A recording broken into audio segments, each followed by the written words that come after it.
નમસ્કાર દર્શક મિત્રો, સ્પીડ ન્યૂઝ 17 માં તમારું સ્વાગત છે।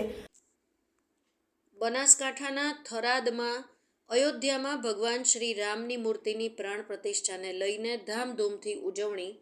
શ્રી રામ સેવા સમિતિ દ્વારા મહાઆરતી અને રામધૂન બોલાવવામાં આવી।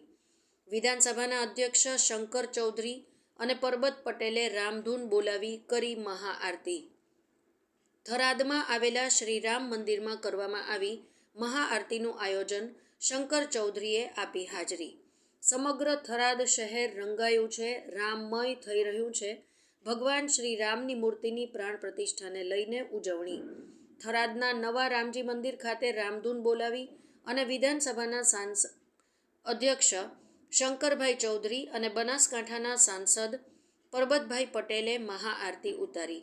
ડી રાજપુર પટેલ, શ્રી રામ સેવા સમિતિના પ્રમુખ જગદીશસિંહ રાજપૂત, માવજીભાઈ પટેલ, શૈલેષભાઈ પટેલ, અજયભાઈ ઓઝા, પથુસિંહ રાજપૂત, આંબાભાઈ સોલંકી સહિતના ગામ ભક્તો મોટી સંખ્યામાં ઉપસ્થિત રહ્યા હતા। પત્રકાર શંકરલાલ બી પુરોહિત, બનાસકાંઠા।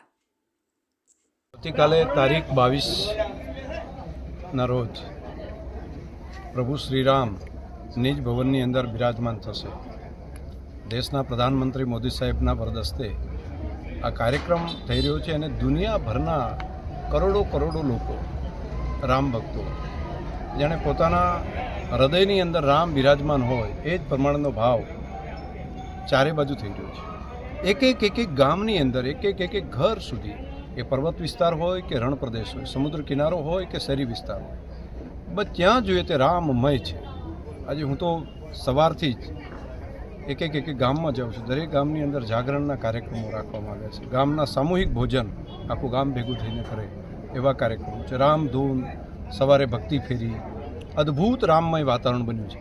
જાણે દરેકના હૃદયની અંદર રામ બિરાજમાન થઈ ગયા હોય ને તેવું વાતાવરણ આજે દેશભરની અંદર દેખાય છે। તમામ ગુજરાતના પ્રજાજનોને જય શ્રી રામ।